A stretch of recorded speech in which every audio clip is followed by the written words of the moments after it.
Hello, so welcome back to another episode of Web3 Insights, the podcast series. Today I'm excited to be joined by Nibras, who is the CEO of Brillion. Nibras, it's a pleasure to have you on. Thank you so much, Aaron. You're welcome. And you got the memo, we're both wearing red, which is great. Um, so we're going to dive into the strategic direction of Brillion, the challenges in the decentralized finance, and how the company is positioning itself to lead in the evolving landscape. So let's get into it. So as the CEO of Brillion Nibras, obviously you've got a unique perspective on the strategic direction of your company in the Web3 space. What are some of the key strategies Brillion is implementing to stay ahead in the rapidly evolving decentralized finance sector? I think as like a CEO of a company, I think one of the aspects I always look at is we have a strategy that I've implemented today. But one of the things that I think is extremely important is how does a company evolve in like this fast moving environment we're in. So Brillion is a so just a little bit about Brillion Finance. We are a multi-chain smart wallet designed to bridge the gap between Web2 and Web3. So we really want mass adoption. What that means is that we really focus a lot on UX. I always tell everyone that coming into Web3 is you almost have to have a PhD in cryptographics. Like it just takes such a long time to understand how to hold crypto or invest in crypto or invest in this space. And I think this space is just amazing in the opportunities it brings with the technology. So one of the things I really ensure us is how can my team become adaptable by using like a data-driven approach, of Yeah. course, being mindful and respectful of the Web3 movement, which is we cannot collect data, which we don't. But at the same time, we can still use data and also keep an eye up for what's coming and what's trending, and then add that and adapt that to our offering so we can be relevant today, but also in 5 years. So that's one of the things that I really look for as the CEO for my team. And I also make sure that being being able to adapt and change is very natural and something we have to do. I think one of the things when it comes to the space is even saying change. One of the things in Web3, though, so coming from big tech and Web2, I think change was a must. Looking into Web3, though, I can admit that sometimes I'm seeing change too fast. So it's a balance. You always have to stick to your core. What is it you're doing so you don't lose yourself in the change, but how can you adapt to better fit the change? And I think for Yeah. us, it's definitely one of the things that we look for. Our goal is that we want million of users to reach financial freedom, and that is really by something we call modern finance. So how can I then make that possible for you as a user, and how can I make you take part of all the investment opportunities out there in a very, very good and easy UX manner, so to speak. Nice. So just off the back of that, very quickly then, what do you sort of see are the biggest challenges and opportunities in the DeFi space, and how sort of Brilliant positioning themselves to sort of address that as well? I did touch base on user experience. I think that is one of the challenges that we need to speak about. I think a lot Sure. of the noise today in 2024 definitely has been more and more projects are understanding that the products they've built are not really catered to to a wide a range of people. It's mostly for technical, very technical savvy people, I would say. So that's one of them that definitely is a big focus for us. How can we create a product that is very user friendly that you can really use? I know some people say like your grandma can use. I'm happy if my mom can use it. Web3 is hard as it is. Getting that, getting that level of usability, I don't know if we're ever gonna get there, to be honest. Yeah. But for us, it's really about how can you just like you can log in with your favorite social media content, like with Google or Twitter or whatever that is, and then you actually come to an application, and on that application, I really am myself thinking a lot about the jargon we use at Brilliant. For instance, staking. Why do we call it staking? It's really about rewards, right? Like stuff like that is a nuance for us in Web3 that we just take for granted that other people don't know of. Another, I think, challenge in the DeFi space is regulations. I mean, everything that has to do with finances is going to be heavily regulated, else we're never going to see the mass adoption that the industry needs. I think some parts of regulations is needed. I mean, we did see the crash a couple of years ago with the FTX and all those other players.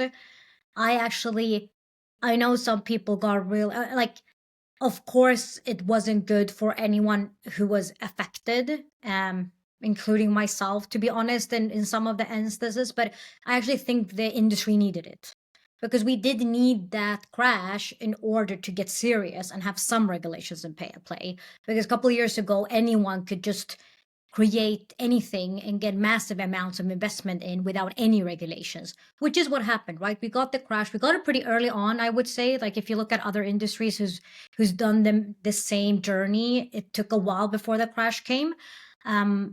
But I think that's also opened up the eye that we do need more regulations.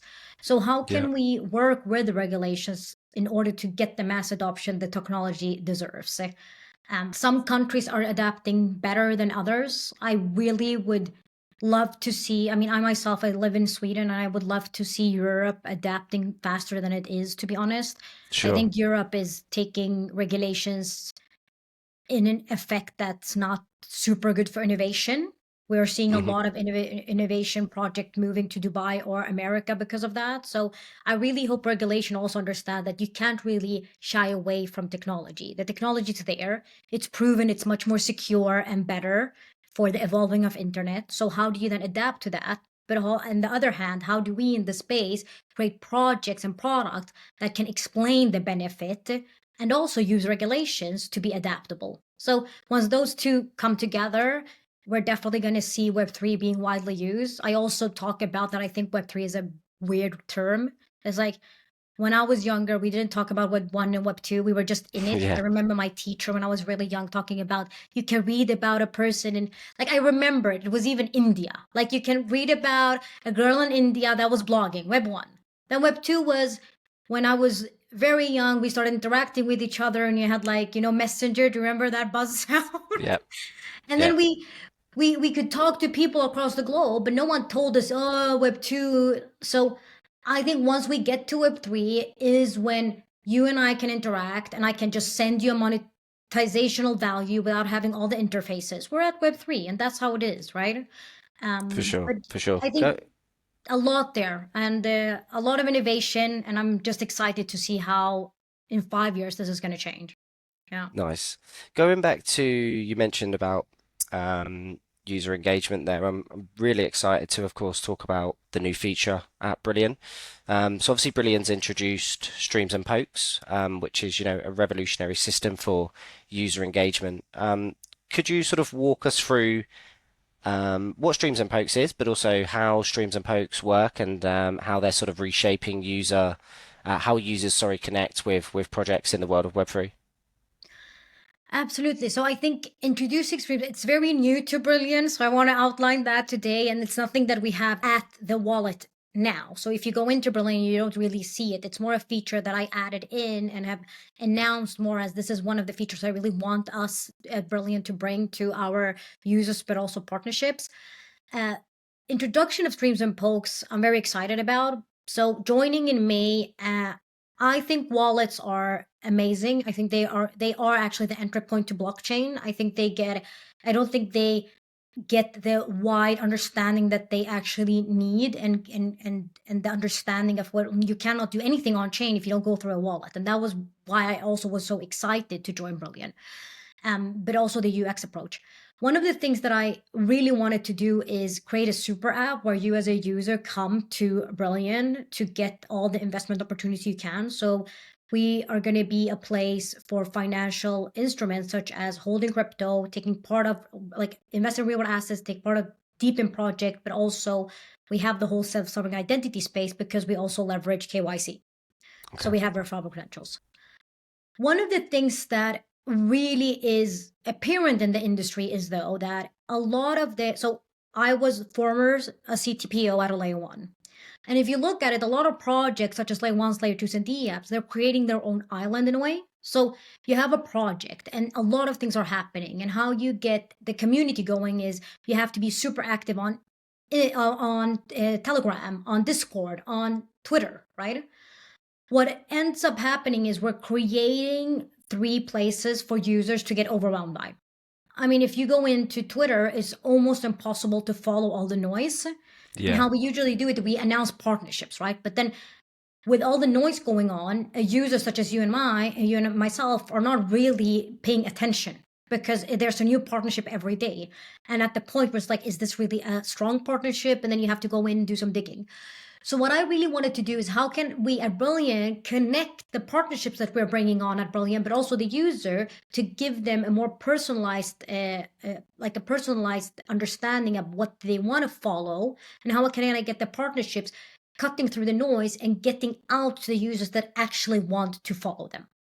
Hmm. So the introduction of streams and pokes is, if we just look at streams is we're going to allow projects such as layer 1, layer 2, the apps to create streams. So they're going to tell Brillion, like, okay, what is their area of interest?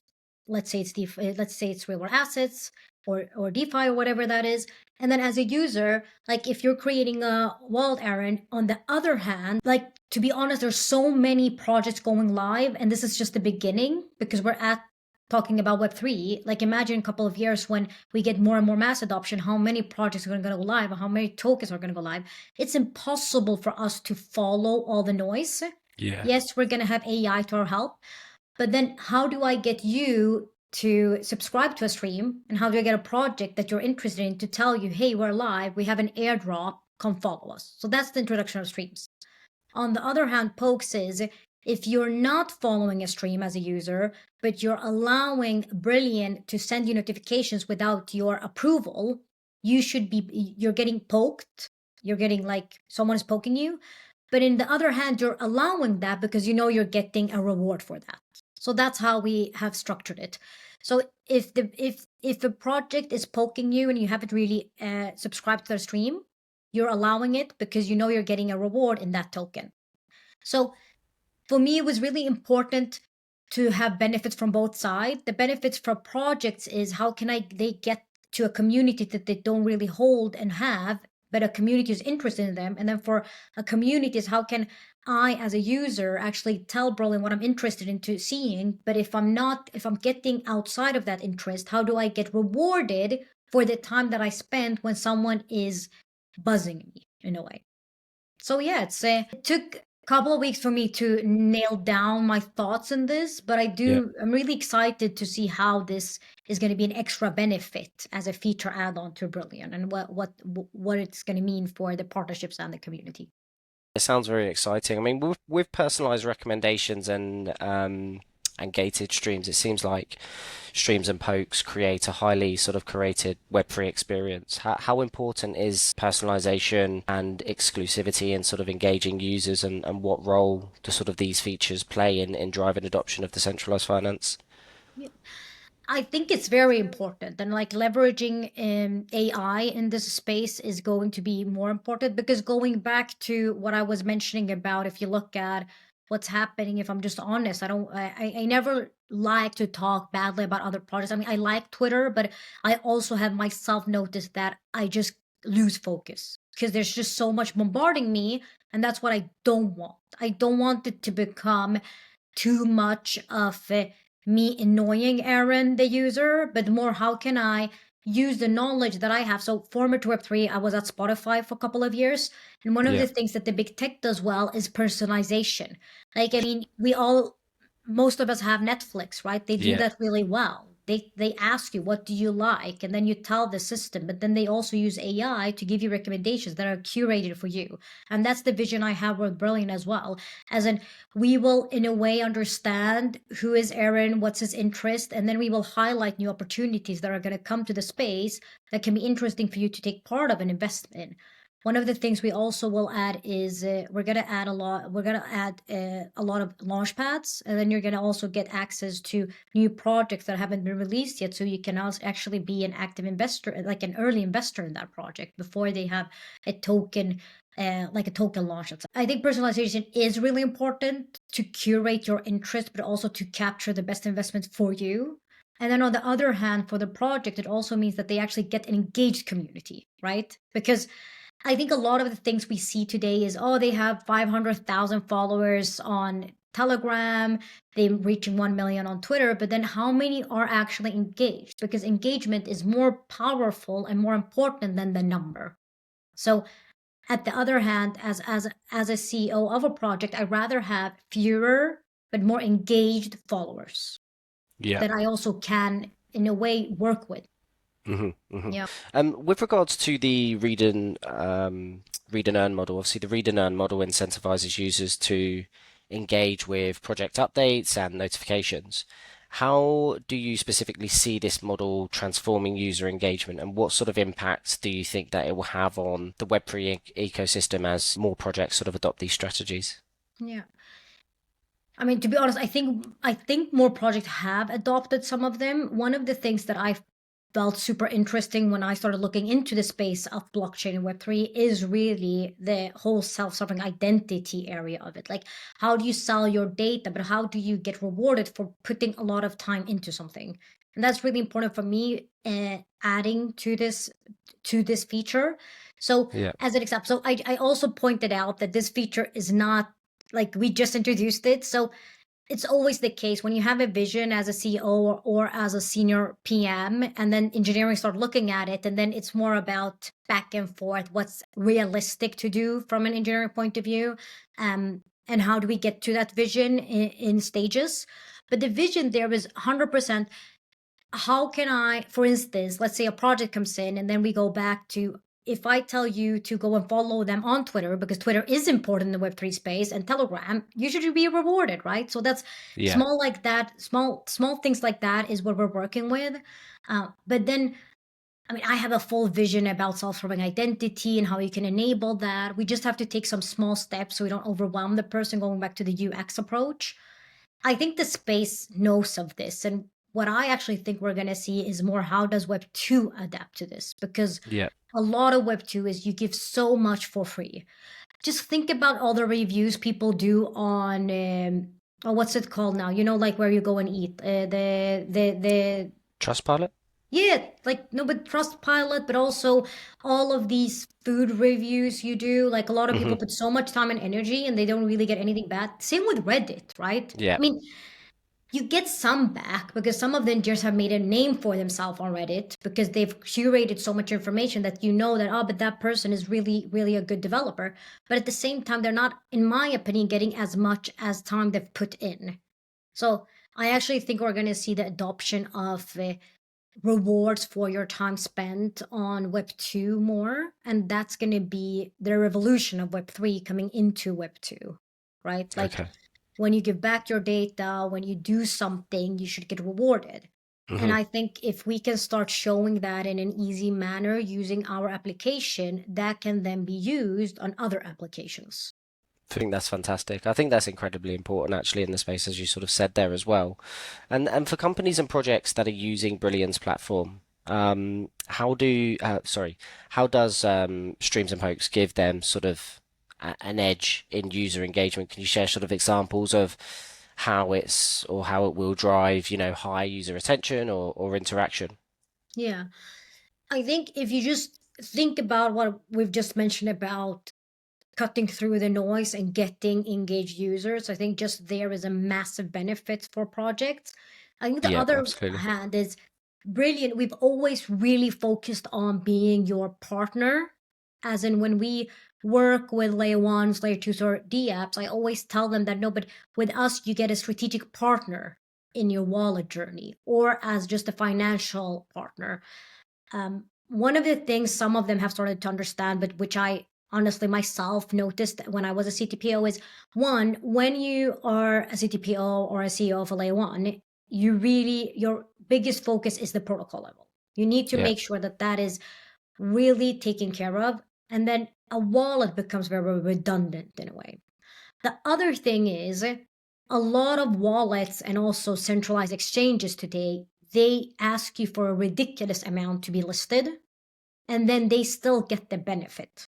So sure. that for me has always been very important, that I work with my partners and that with us, we of course list them in a case that a user will be able to hold their token. But the other hand is no, but I also wanted to work with them. So having this feature and allowing my partners to get it is very exciting to me because I know it's going to bring them massive amounts of value because they're going to be able when let's say they have an airdrop or they have a campaign, they're going to be able to tell the community of Brillion that hey, there's a new campaign or there's an airdrop, and if you're following that stream you get it as a notification. If you're not following the stream, you're allowing for pokes.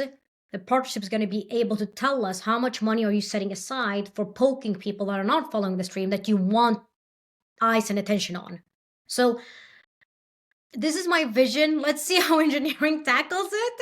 For But sure. I think the benefit is massive because going back to today is we're creating islands, and the only way for a layer one to get new community members is by either putting a massive amounts of money into advertisement, or they have to go into partnerships where they just announce things on Twitter and Telegram, and we're bombarding these platforms.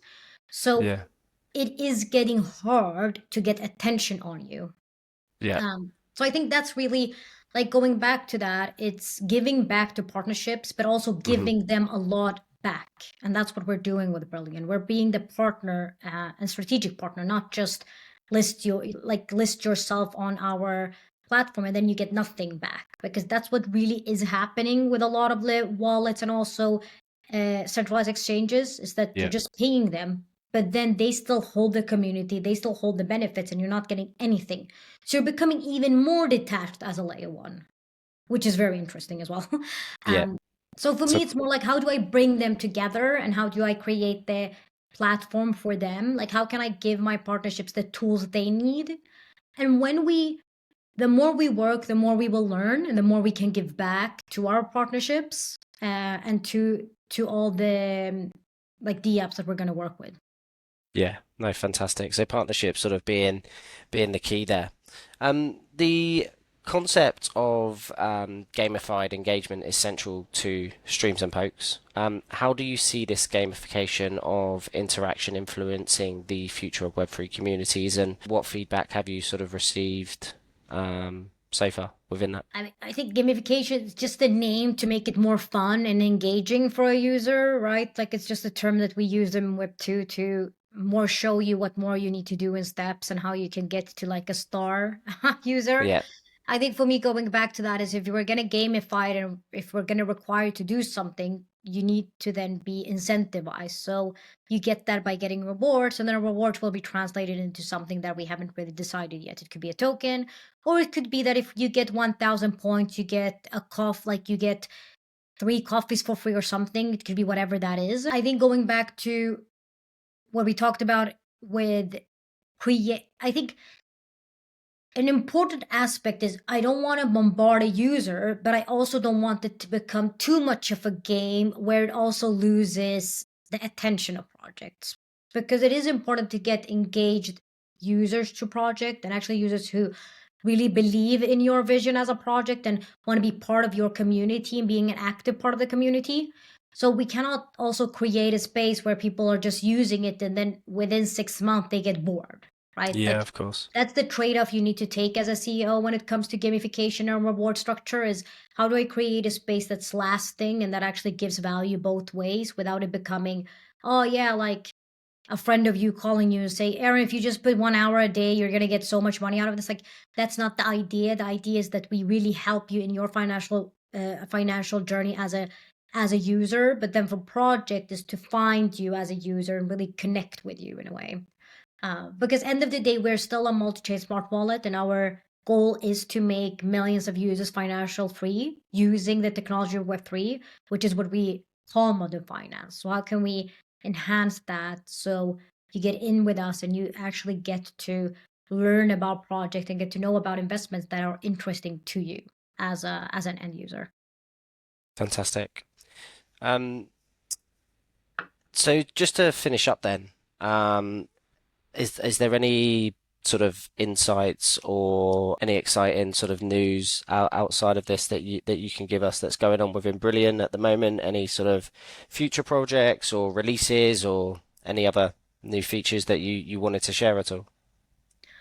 So I think this is a big feature for us, but we actually have another, like, I think we've announced it in our community. We're also doing a token launch, a new token launch. So Nice. for me, that was really important when I joined Brilliant to have everything in the Brillion area, so to speak, and a token that speaks to Brillion and the focus we're in and the team we're at. We're a really senior and actually a pretty big team here to really give users the best when it comes to the experience of a financial super app in a way. So that's coming. So stay out. Like, please do follow us. Going back to that, follow us on Twitter and Telegram because we have a lot of news coming that way, and we're gonna, of course, have an airdrop for that. We have. I mean, I've closed so many partnerships in the past, and I'm really excited to start working with them more and more. We're already doing a lot of partnerships with them, but I think uh, more is going to come within the next couple of weeks and months. I think throughout Q4, sorry, of 2024, we have a lot happening and a lot of things going on. So yeah, I think it's all very exciting. We always talk at Brilliant that we actually have two. We do have the app for a user, like a retail investor user. Then we're also carving out something that we call Wallet as a Service for our enterprise users and partnerships. And that's coming in 2025. So that's also something that's exciting to stay tuned about.